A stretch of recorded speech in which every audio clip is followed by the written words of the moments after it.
the first time ever, there's no distinction between men and women in sport. I don't fucking tell any other human being what to say, what to think, and there's no leashes. The contemporary athletic environment is no longer just focused on winning trophies and setting new records. It is, in fact, for the most part, about managing fame both during competition and in real life for many athletes. And while few of those engaged in competition are uninterested in social and political discussions, not all of them are quite ready to enter such a dispute.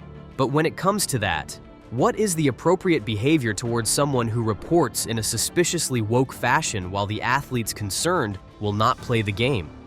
Whether it is a basketball or a tennis court, whether it is a UFC cage or a football field, athletes have been making their voices heard not only within their sport, but also in the ways they choose to deal with the press. These are the instances where the athletes fight back, which strongly acts as evidence that it is not compulsory to combine sport and politics. Kyrie Irving at a post-game press conference. Do you see me in front of putting it out there, the people title? are going to say that you are Yeah, I put it out there just like you put things out there, right? Yeah, but Okay. it's not You put stuff, things out there for a living, right? right? But my stuff Great. is So not let's move on. filled Let's with move on. anti-Semitic Let's stuff. move on. Don't dehumanize me up here. I'm not doing I'm that. another You're human free to being. post I can post whatever I want, so can post say that and shut it down and move on to the next question. Let's be honest, I am simply a person.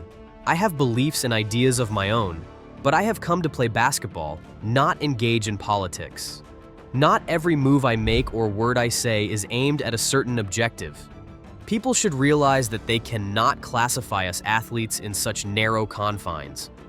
Kyrie Irving is not shy about throwing his opinions, constructive or not, into the public domain, which ancestors saw him putting himself in trouble with the press. Nevertheless, on social matters, Kyrie knows when to go all out and when to tell the press to back off. It is the control of how a person wants to present himself to the audience. Tennis champion Naomi Osaka is addressing the media.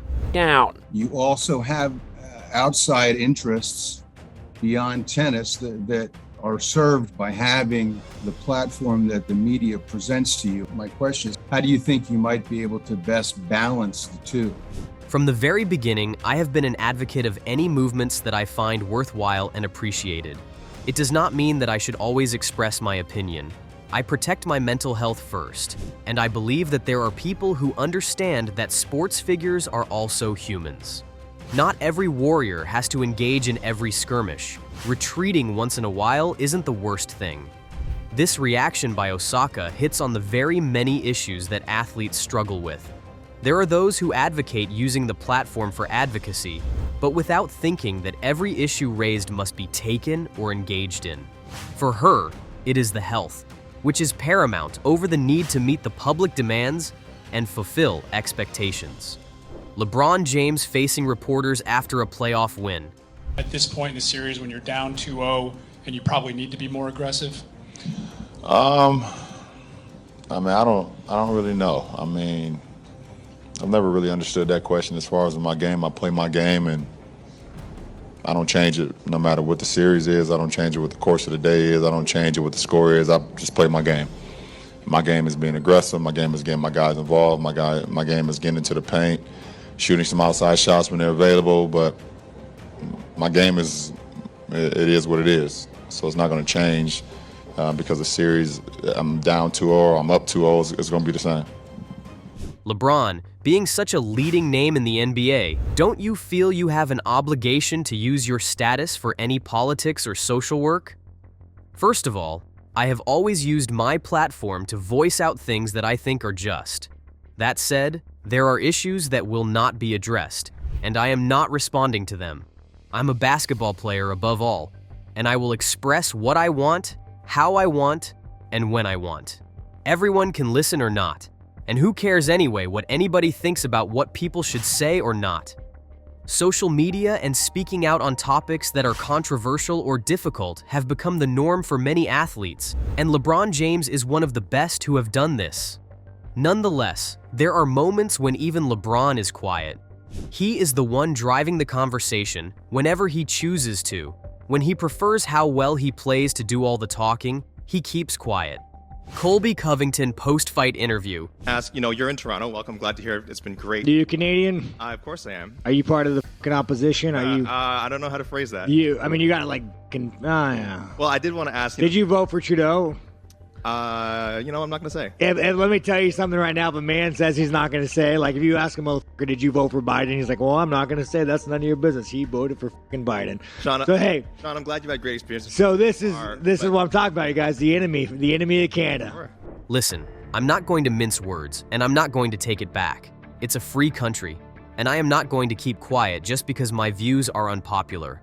I am ready to fight, and it is the only thing I know how to do most effectively. If people don't want to share the same opinion as I do, it is their problem. Covington's refusal to apologize also speaks to another concern. Athletes, like everyone else, are entitled to their opinions, even if these opinions happen to be provocative. Whether one agrees with Colby or not, the fact of the matter is that there is a clear message. Athletes should not be encouraged to keep their mouths shut and play the game.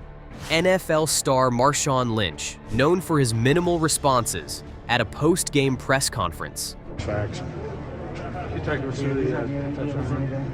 Thanks, facts. What's that? I said thanks, facts.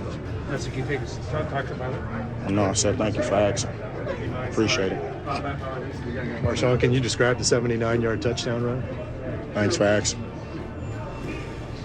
How about the stomach issue early in the game? I appreciate you asking about my stomach. Thank you. Was there any concern whether you were going to play at all tonight?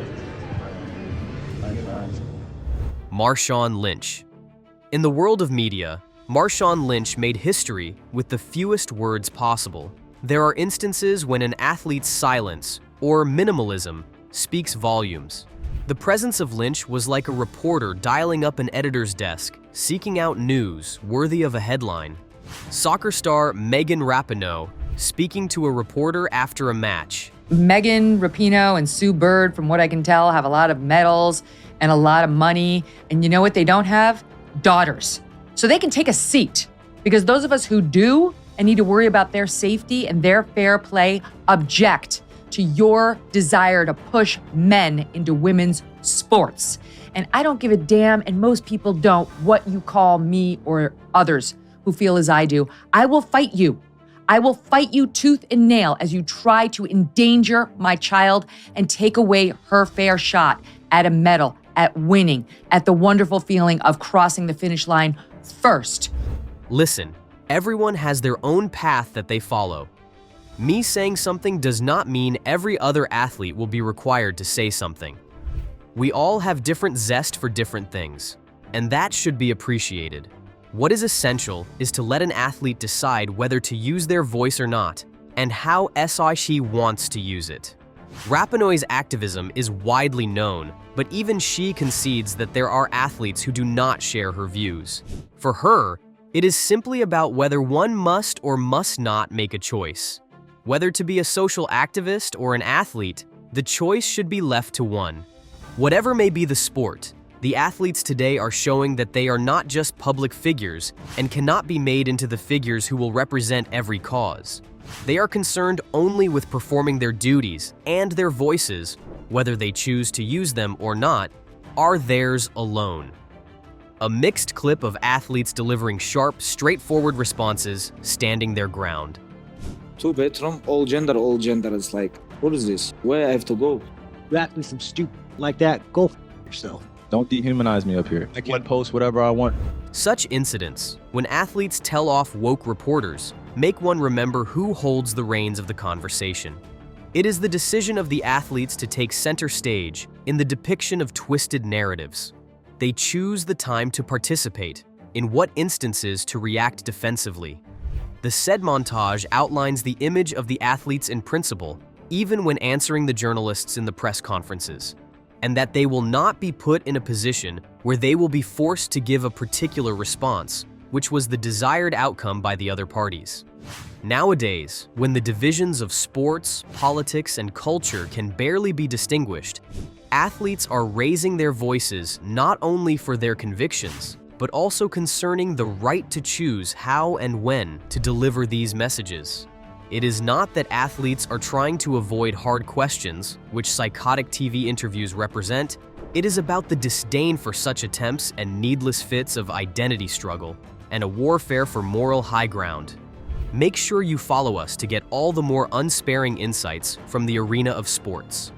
Simply because there are times when the most important victory is not in the game, but in asserting one's position.